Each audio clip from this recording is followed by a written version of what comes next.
Here's how I used my first month of free Claude. First off was a simple Mandelbrot set. Fractal noise, you zoom further in, you get more detail. The slowness you see here is due to it being a first pass, not optimized, but it worked, which was more than I was expecting.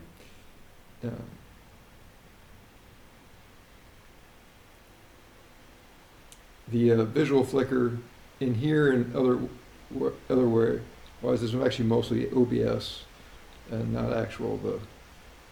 Can't blame the AI for that one. Here we have an audio visualizer. This is a simple, you play a WAV file and then visualize the waveforms. Actually looked pretty good. I also had a version that worked with MP3s and a version that worked with microphone input. This is a file browser, fairly basic, but it works. Me just trying to understand what the limitations of the AI was. This is a kind of a simple garden planner, kind of mapping out by square foot increments where to place things. You have notes for when you planted or when you harvest. Here's another iteration of that, which included not only where the plants were, but how many per square foot spacing. Because certain plants you plant a whole bunch in the same spot, and some are, more spread out. Simple tool. I may or may not actually use this in my actual garden bed this year, but it's useful. This is a simple Kanban. This is the to-do list. You move things in categories. Just playing around with different types of UI tricks generated by Claude. This is actually really neat. It's a browser that's just doing simple HTML and CSS parsing, but the parser is all from scratch. There's no libraries being used here besides Raylib, which is just our general renderer that's being used throughout these examples.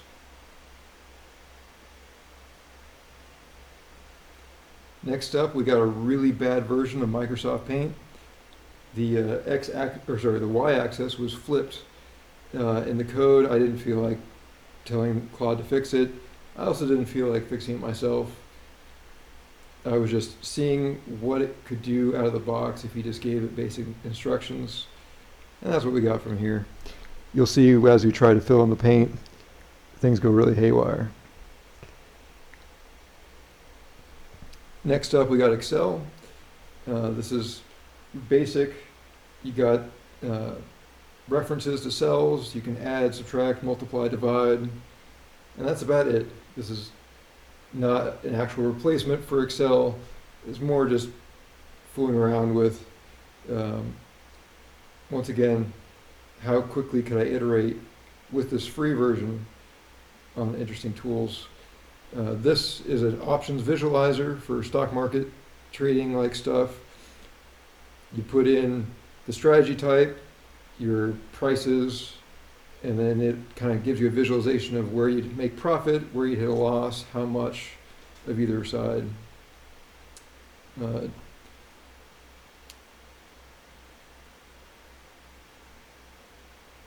not sure I'll use this very much going forward, but it could be a useful tool if I wanted to teach someone else about stock trading. This was a tool for creating music, which unfortunately requires actual music skill, which I don't have, but it was neat. Some of the next examples are also music related. You can actually hear this one. These are cheesy sound effects that are all being synthesized by code. I was more just interested in audio synthesis, exploring what Claude could do out of the box, what algorithms it already knew or didn't know. And this is just a sampling of different sound effects could be useful in a game. Here is a attempted implementation of an iMuse system. iMuse was used by LucasArts games back in the day for a lot of their games. It's kind of a dynamic orchestra were they going from zone to zone or based on different events? You'd have varying levels of instrument transitions between pieces that made it sound like one seamless background track. This quite falls short of it, but it's still interesting as you can hear just the, it's just interesting that all this music was generated in code by Claude. And it's not the best, but it's not bad. Just using the typical sonic model. This was a VST host, kind of a wrapper around just VSTs. They're plugins that you use for digital audio workstations. This is a drum kit. Don't be impressed by the VST itself. Obviously, that's not what the AI wrote, but it's able to host this. MIDI comes in. It's pretty neat. Useful little utility, low overhead. This is one of the most polished things that came out of my experimentation. A full-on synthesizer. You can play with the computer keyboard, or I hooked it up later to an actual MIDI keyboard. These are 4 different instruments. They all sound good. I was actually impressed with this.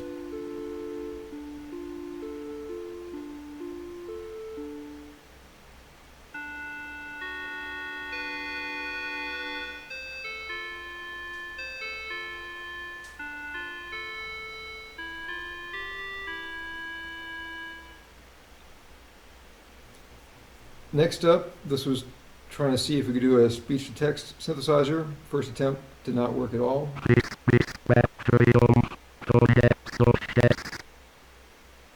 Second iteration was audible.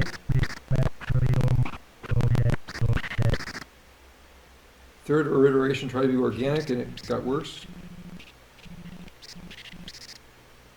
And as you can tell, it's all gone downhill from there. I did 6 iterations in all, and it just got worse and worse as it went on. But this was not with Claude Code, because that's not available in the free model. Here we got Harmonia. It's a neat little kind of, it's meant to be a puzzle game to teach you about chords. It's not really a game in its current iteration, because it highlights the actual correct ones for you. But it was still neat. All of the sound is synthesized by math as well. Cute concept. I'm not sure if I'll do anything with it in the future. It would definitely need some more thought before it'd be an actual useful game. But it was neat.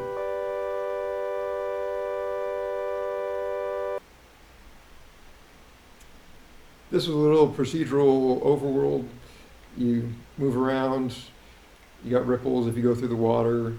There's footsteps on the sand and on the snow and on the dirt.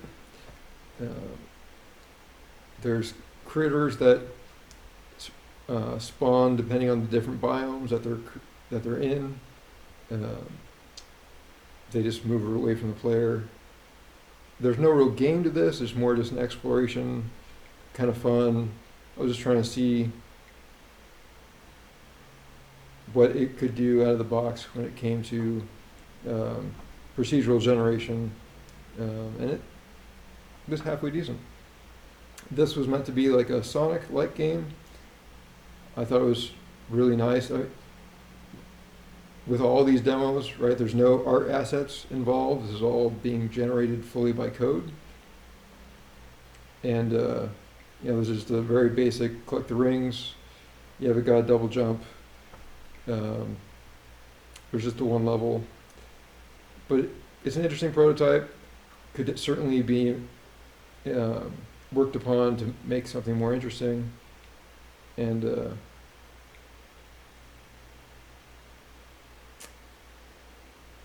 that's that. Hungry Space, unfortunately, it didn't actually know the reference I was making to an old Flash game, so it just made a version of Snake, which, I mean, Snake, what can I say? It does what it says it should do. It's not particularly innovative or interesting, but it works. Uh, AI is really good at derivative work. It's not really good at truly creating something new. This is a fun little game. I told to make something like Diablo 2 um, as a barbarian. Have cyclone ability, you kill things, level up. Waves do get harder as you level up. They don't all swarm you, but they come at you based on their proximity to you. As you see with all these games, AI is not really good at balanced decisions, but it's good at prototyping just the general mechanics. And if you wanted to make something into an actual fun game, you'd have to do some work on your own, which is still pretty cool. This is the same prompt, just with a necromancer class. This is me forgetting how the controls work or what the skilled abilities were. So don't mind that I'm dying. This wasn't meant to be a I'm good at the game. This is just showing off. This is what they made. And it works. It kind of a general this is a fun little game where you have you set up a brain network to the logic of how your units react, and there's kind of a battle between two armies. You're then, if you win the battle, the AI or the computer takes your brain and uses it as its own. So the idea was that it would continually evolve. There's a lot more work that would have to be done to make this into a really fun game, but it's an interesting concept. Turned out pretty well.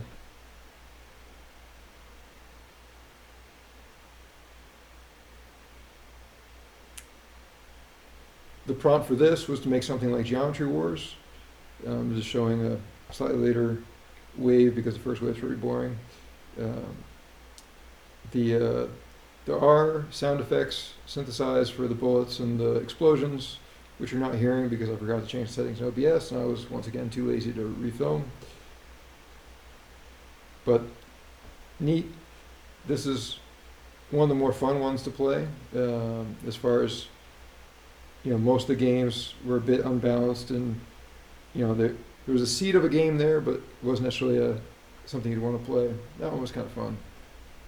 This Monster Realms thing, this is in the vein of Dragon Warrior monsters, which you may or may not have played on the Game Boy Color back in the day. The doors didn't always match.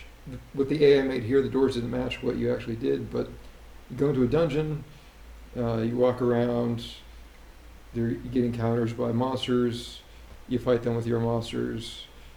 At the end, you get the chance to recruit them or not.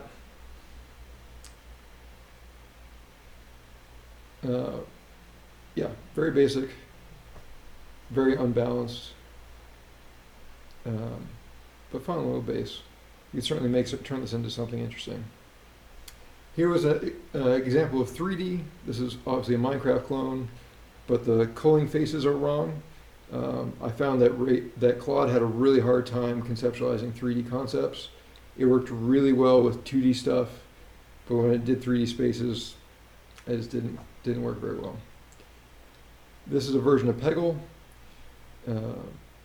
very basic, just kind of the principles of Peggle, not really all the interesting animations or level layouts of Peggle.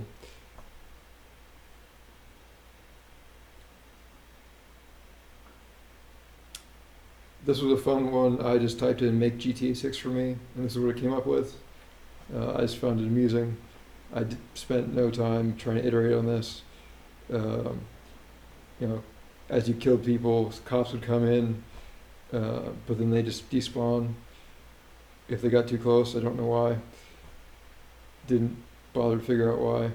The cars were too slow. You're actually faster to walk than in a car. But anyway, that was my first month of Claude. The verdict: it's fun.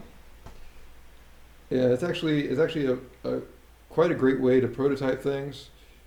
I definitely suggest it for those who, like me, don't want to do user interfaces a lot, but I enjoy coding. Uh,